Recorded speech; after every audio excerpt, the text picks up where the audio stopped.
Sesuai dengan judulnya dan deskripsinya, mari kita ngopi udu dulu supaya kita sehat selalu ya guys ya. Pertama-tama yang harus kita lakukan untuk perakitan di bagian mesin Honda Vario Agnes ya. Ya, kita panaskan ya untuk terlebih dahulu, dan untuk rantai ketengnya mau belakangan dipasang boleh, mau sekarang juga ya boleh, boleh saja ya. Yang penting masuk, oke. Nah, pertama-tama yang harus kita lakukan yaitu pemanasan untuk di bagian dudukan bearing kruk as ya. Mau di tracker, mau di dagor, mau di press, itu boleh-boleh saja ya. Banyak cara untuk memasukkan kruk as tersebut ya. Nah, kita panaskan kurang lebih 3 menit, oke, sampai 5 menit. Nah, setelah panas, kemudian kita sediain saja untuk kruk asnya, kemudian masukkan, ada bunyi krek, itu tandanya sudah masuk ya. Nah, kemudian kita dinginkan sampai tiis ya, jangan dicagap, nanti panas karena kokod, oke. Nah, setelah itu kita putar, putaran harus lancar, jangan sampai oleng ataupun macet ya. Nah, ini sudah mantap lah. Dan setelah itu kita kasih lem tribon ya, high temperature. Nah, seperti itu lem andalan saya ya, supaya lemnya standar pabrik, oke. Ini bawaannya, jadi kita gunakan tipe sealer yang high temp. Total saja sampai merata. Yang satunya lagi tidak usah dikasih lem, cukup satu bagian mesin saja yang kita kasih lem. Kemudian 2 buah bos spindle wall jangan sampai lupa tidak terpasang ya. Nah, kemudian kita dagor. Nah, setelah itu harus didagor ya sampai masuk, jangan didagor pakai palu martil, pakai kokod saja itu sudah masuk tuh, ada bunyi plak, itu sudah rapat dan masuk ya guys ya. Kemudian kita putar, kita tes putaran harus lancar, jangan sampai seret ya. Nah, ini sudah lancar kan. Nah, udah mantap. Kemudian baut-bautnya kita sediain dan kita pasangkan ya. Nah, kita pasangkan semuanya, jangan sampai ada yang tertinggal dan jangan sampai pindah domisili, oke. Nah, kemudian kita kencangkan secukupnya saja, dan ini motor bekas acakan orang lain ya. Ini udah beberapa kali turun mesin, yang ke-6 kalinya lah. Piston juga sudah menggunakan yang 150 oversize-nya. Nah, kemudian kita lap-lap ya untuk sisa lemnya supaya bersih dan tidak ada bekas bongkaran ya. Supaya rapih, pokoknya jangan sampai lambereh lem. Kemudian untuk baut saringan oli kita pasangkan ya. Filter saringannya kita bersihkan, jangan diganti, bersihkan saja cukup. Kencangkan cukupnya saja. Kemudian lidah tensioner yang bagian atas kita pasangkan. Nah, kita pasangkan bautnya, kemudian kita kencangkan 2 kali jetrek, itu sudah cukup kencang ya. Kemudian seal kruk as kita pasangkan, dan yang baru ya kita pasangkan. Nah, pas-paskan dileleuran lah pakai oli ya, jangan pakai lem. Bisa saja pakai lem, cuman nantinya susah buka ya. Kemudian untuk snap ringnya kita pasangkan ya. Nah, kita tekan menggunakan tang strap ring apabila susah. Kemudian pakai obeng min ya, dibantu sampai bunyi klak itu sudah masuk, oke. Nah, harus rapat ya. Nah, setelah itu kita rakit di bagian sebelah kanan ya. Kita pasangkan untuk gigi pompa oli ya. Ya, dudukannya itu kita pasangkan. Kemudian kencangkan cukupnya saja, jangan lupa lumasi dulu oli supaya tidak ruasen ya. Nah, cukupnya saja kencangkannya. Bautnya ada 2 buah baut yang hitam ya, baut 10 itu simpan di bagian dalam, oke. Nah, kencangkan cukupnya saja. Untuk seal magnet sudah kita pasangkan dari awal ya. Nah, ganti seal magnet juga karena sudah keras. Kemudian gigi pompa oli yang plastik kita pasangkan, pas-paskan dengan nok tersebut ya, harus masuk.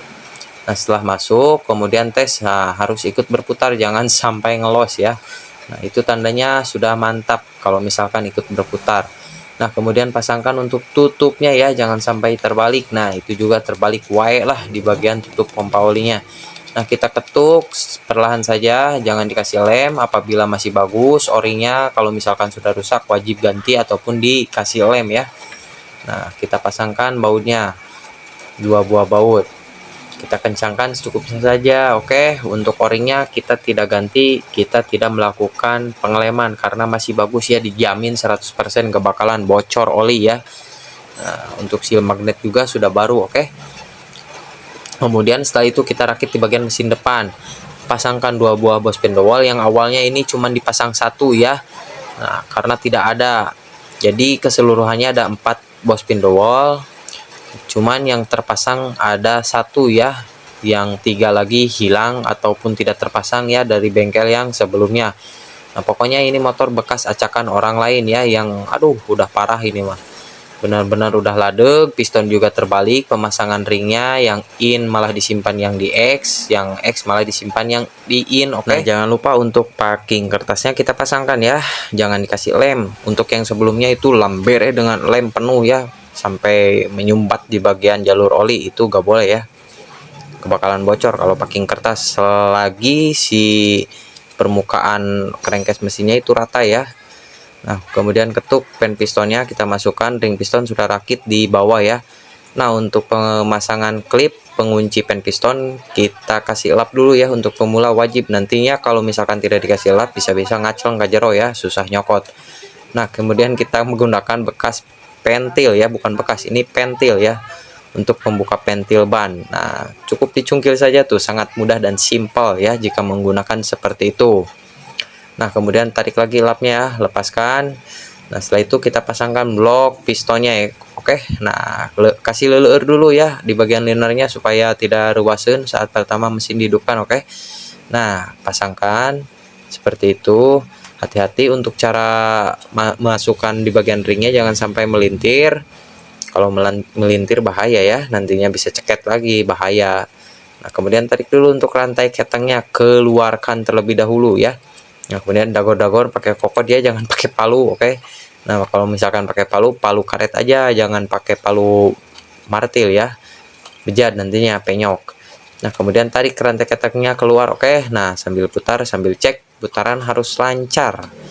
Nah, unuk-unuk jika belum masuk ya, karena bos spindle-nya agak sedikit seret. Oke. Nah, setelah itu kita cek tuh, kita putar ke TMB sampai ke TMA lagi. Nah, simpan di titik paling atas ya, bukan TMR. TMR itu titik mati rasa, ini mah TMA, titik mati atas ya. Nah, kemudian kita pasangkan untuk lidah tensioner yang bagian bawah. Oke. Kemudian pasang lagi 2 buah spindle wall, ini baru ya. Ini bos center block, fungsinya supaya si piston itu tidak miring ya, tidak oleng. Ini wajib ya untuk bos spindle wall, jangan sampai tidak terpasang lagi karena yang sebelumnya tidak dipasang karena mekaniknya molor wae, jadi akhirnya bared lah si piston teh. Nah, kemudian tarik rantai ketengnya keluar.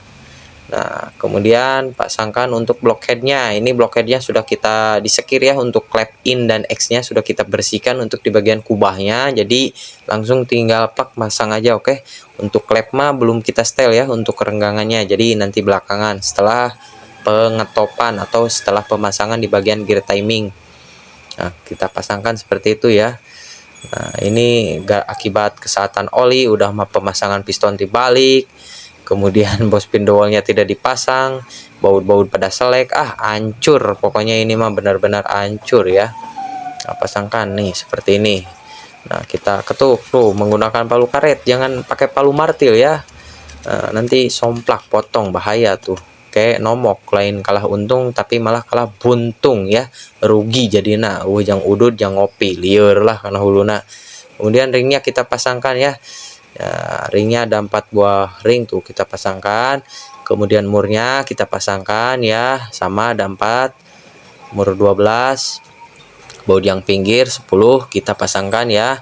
Nah, supaya masuk dulu untuk yang pinggir, jangan langsung dikencangkan, jangan dulu ya, kita kencangkan dulu untuk di bagian mur head. Oke. Yang 4 buah mur tuh. Nah, kita kencangkan menggunakan kunci torsi ya, kita kunci torsi. Nah, kita torsi di angka 18,5 Nm ya. Untuk penggunaan kunci torsi juga tidak sembarangan, tidak asal ya. Kita ratakan dulu semuanya, ke 4 buah mur kita ratakan. Sesudah kita rata baru kita torsi ya, kita kencangkan di 18,5 Nm ya. Max sampai 20 Nm itu bisa. Oke. Nah, kita kencangkan tuh sampai bunyi jetrek itu sudah kencang, jangan terus dipagehan, nantinya somplak ya, belah. Bautnya bisa-bisa selek ya. Untuk yang pinggir mau dikencangkan menggunakan kunci torsi boleh, mau di manual juga tidak apa-apa ya. Nah, kita manual saja kalau menggunakan kunci torsi di 13,5 Nm itu sudah cukup ya. Nah, setelah terpasang semuanya kita pasangkan untuk di bagian gear timing ya.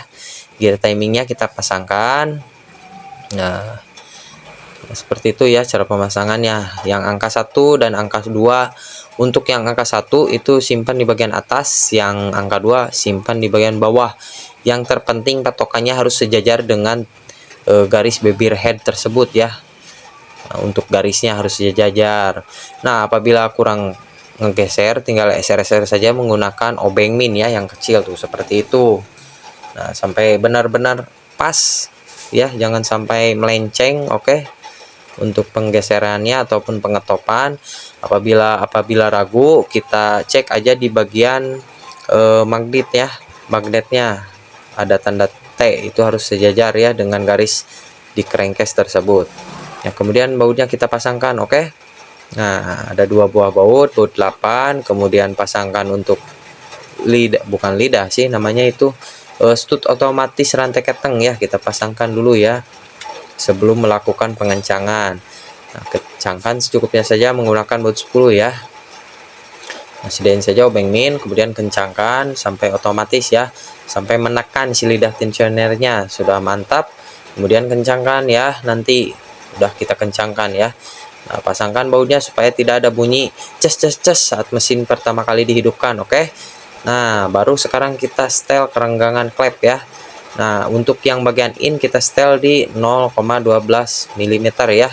Itu udah standar pabrikannya ya, jangan terlalu kelonggaran, jangan juga terlalu kerapatan ya. Apabila terlalu kelonggaran, nantinya bisa bunyi ngeletrek ya. Apabila terlalu rapat, nanti motor susah hidup ya.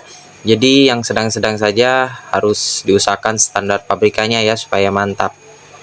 Nah, udah mantap, kita cek lagi yang X 0,18, yang in 0,12 ya. Nah, kemudian kita putar lagi ya, 2 putaran, itu harus lancar ya. Nah, udah lancar, sudah mantap, topkan lagi. Oke. Nah, kita cek lagi, tuh sudah mantap, tidak robah ya. Kalau misalkan ada yang robah, berarti ada yang aneh di bagian dalaman mesinnya ya, untuk perakitannya atau cara pemasangannya. Nah, sudah mantap tuh, aduh udah mantap. Kemudian kita lanjut ke bagian apa ya, pengecekan oli. Nah, kita cek olinya, sudah kita masukkan olinya ya. Nah, olinya kita pasangkan, kemudian cek ya sambil rayan. Nah, tuh sudah keluar ya untuk di bagian jalur olinya, udah mantap ya, udah tembus ke bagian blockhead, itu tandanya sudah mantap. Oke, sudah aman, udah tenang untuk pemasangan dan perakitan mesin ya. Kemudian kita kasih lem di bagian lengkungannya ya, di sini rawan bocor. Nah, jadi cukup yang lengkungan saja, jangan semuanya. Yang sebelumnya itu semuanya sampai remetek pokoknya nama. Kemudian karet kopetnya kita pasangkan ya. Tuh. Sekarang mesin sudah glow up ya dari yang sebelumnya. Kalau yang sebelumnya itu oli pada bocor ya, penuh dengan kesik tanah. Jadi kita cleaning dulu untuk mesinnya supaya mantap ya. Nah, kencangkan secukupnya saja baut L. Oke. Kemudian kita pasangkan untuk di bagian spool. Nah, spool dan pulser itu satu paket kita pasangkan, bautnya jangan sampai pindah domisili ya. Kemudian magnet kita pasangkan, ring mur 14 kita pasangkan ya. Nah, kemudian kita kencangkan menggunakan impact secukupnya saja, 3 kali jetrek itu sudah cukup kencang ya. Nah, udah mantap. Kemudian kipasnya kita pasangkan. Oke, jangan lupa. Nah, baut di sini hati-hati ya, jangan terlalu kependekan, jangan juga terlalu panjangan. Kalau terlalu kepanjangan itu bisa membaba di bagian spool ya, bahaya. Nah, udah mantap tuh, sudah ngenahin ya, putaran lancar sekarang mah, tidak macet. Kemudian kita pasangkan koper engine, semuanya sudah kita pasangkan ya. Knalpot, roda standar 2. Apalagi ya, pokoknya tinggal pasang ke rangka ya. Setelah ini kabel-kabelnya kita simpan dulu ya untuk kabel spool. Paling gampang ya, matic mah turun mesin. Nah, oke guys. Untuk semuanya ya, untuk soket-soket, throttle body, kabel rem, sebleker, knalpot sudah kita pasangkan ya. Nah, ini tinggal kita hidupkan dan kita sudah melakukan presetan ya di bagian ECU. Nah, jadi kita skip semuanya ya untuk memasangkan rangka ke mesinnya karena mempersingkat durasi waktu ya. Nah, jadi langsung kita hidupkan. Ini mesin dalam kondisi dingin ya, dalam kondisi tiis. Nah, tuh masih bisa digenggam. Kita coba langsung engine starter tanpa diselah ya. Kunci kontak on. Nah, kemudian kita starter. Oke. Nah, 1 kali starter, motor sudah hidup langsung ya, normal. aman, suara halus, tidak ngebul di bagian knalpot. Nah, aman. Nah, ini koper engine-nya nih sudah sudah rusak.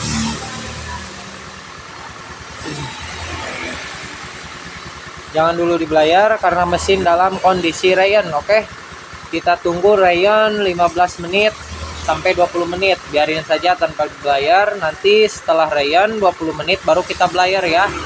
Biar si orangnya langsung pakai, langsung di standing, oke? Dengan oversize 150 Vario Agnes nih, Vario 2013-14. Tunggu dulu. Mungkin segitu saja untuk videonya. Semoga video ini bermanfaat bagi kita semua. Sampai jumpa di video selanjutnya. Assalamualaikum warahmatullahi wabarakatuh. Mantap. Kita coba satu kali lagi ya. Penasaran? Engine on, starter. Nah, mantap lah.